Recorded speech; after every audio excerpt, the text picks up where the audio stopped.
লাগছে, লাউ ডালের জন্য লাগছে। লাউ তো লাগবেই, লাউগুলো একটু বড় সাইজ করে কেটে নিয়েছি, দেখো ডুমো ডুমো করে। আর লঙ্কা, কাঁচা পাকা লঙ্কা নিয়েছি। আর আমার মেয়ে বললো মা একটু আলু দিও, আলুটা ওর ভালো লাগে খেতে ডালের সঙ্গে। আর মুগের ডাল, এখানে নিয়েছি জিরে গুঁড়ো, ধনে গুঁড়ো আর একটু আদাটা শুধু একটু থেতো করে নিয়েছি। তো এটা দিয়েই রান্না করব। চলো দেখাই কেমন করে রান্না করছি। কড়াইটা গরম হয়ে গেছে, কড়াই একটু তেল দিয়ে দিলাম। ডালটাকে একটু ভেজে নিতে হবে। তেল তো একটু বেশি দিয়ে দিয়েছি, সেজন্য ভাবলাম আলুটাই আগে ভেজে নিই। তো আলুটা ভাজা বসিয়ে দিচ্ছি। যেহেতু আলুটা দিচ্ছি, লাউটা তো আর ভাজতে হবে না, আলুটাকেই ভালো করে ভেজে নিতে হবে।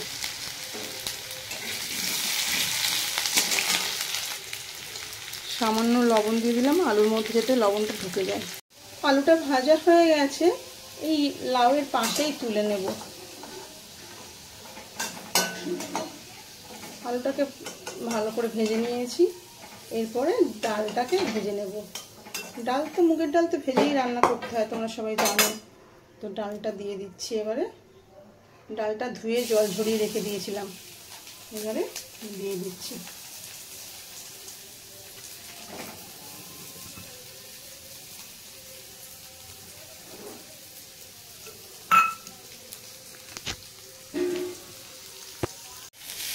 ডালটাকেও একটু ভালো করে ভেজে নেব। খুব লাল লাল করে ভাজবো না, মোটামুটি। ডালটা মোটামুটি ভালোই ভাজা হয়ে গেছে, পুরো লাল করে ভাজবো না, প্রথমেই বলে দিলাম। তো সেই জন্য মাঝখানটা একটু ফাঁকা করে নিচ্ছি। ডালটা আর আলাদা করে তুলবো না, এর মধ্যে একটু তেল দিয়ে মশলাটা কষিয়ে নেব। তেলটা দিয়ে দিচ্ছি।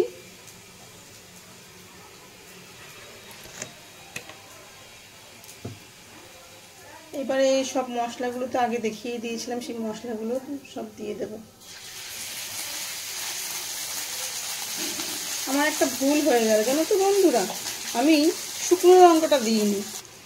এই ডালের মধ্যে শুকনো লঙ্কাটা দিলে কিন্তু খুব ভালো স্বাদটা হয়।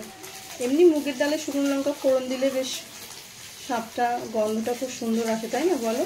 তো সব মশলাগুলো দিয়ে দিচ্ছি একে একে। এই মশলাগুলো একটু জলের মধ্যে গুলে দেবো, দিয়েই তারপরে জল দিয়ে দেবো, তাহলেই হয়ে যাবে। দেখো, আর এখানে আদাটা করেছিলাম, তার মধ্যে জল নিয়ে দিয়ে দিয়েছি। তো ভালো করে এবারে কষিয়ে নেব। দেখো এর সঙ্গেই কষানো হয়ে যাচ্ছে। আগে আদাটা যেহেতু দিয়ে দিয়েছিলাম, আর এবারে দেখো ডালটা কিন্তু সাইড দিয়ে একটু লাল লাল হয়ে গিয়েছে, দেখেছো? সেই জন্য আমি লাল লাল করে ভাজবো না বলেছিলাম।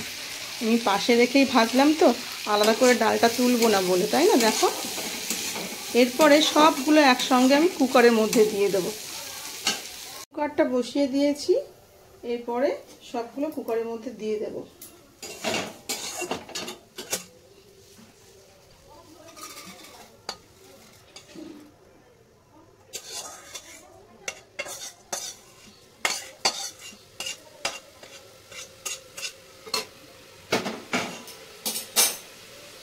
এরপরে যে লাউ আছে, আলু ভাজা আছে, কাঁচা পাকা লঙ্কা, এগুলো সব দিয়ে দেবো আমি একসঙ্গে। আবার কষাবো। এর মধ্যে একটু লবণ দিতে হবে, হলুদ দিতে হবে।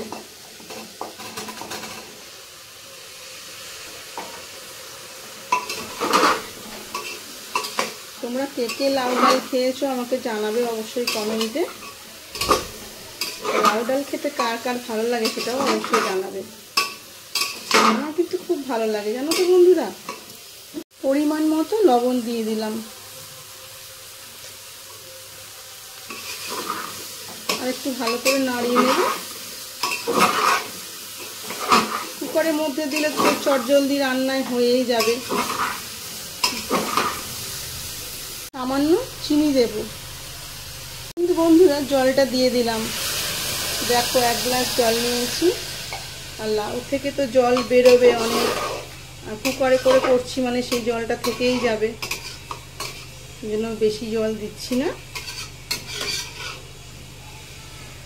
কি বলো তো বন্ধুরা, এই যে দেখো হলুদ দিইনি, এখন দিয়ে দিলাম অল্প করে, ঠিক আছে? নুনগুলো গোছানো হয়ে গেছে, এবার মুছে টুছে নিয়ে জল টলগুলো বন্ধুরা হয়ে গেছে।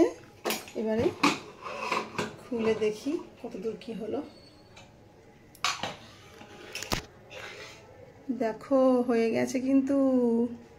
ঠিক আছে, নামিয়ে তোমাদের সঙ্গে শেয়ার করছি। হ্যাঁ বন্ধুরা, একটু ধনেপাতা কেটেছি, দিয়ে দেবো ডালের মধ্যে।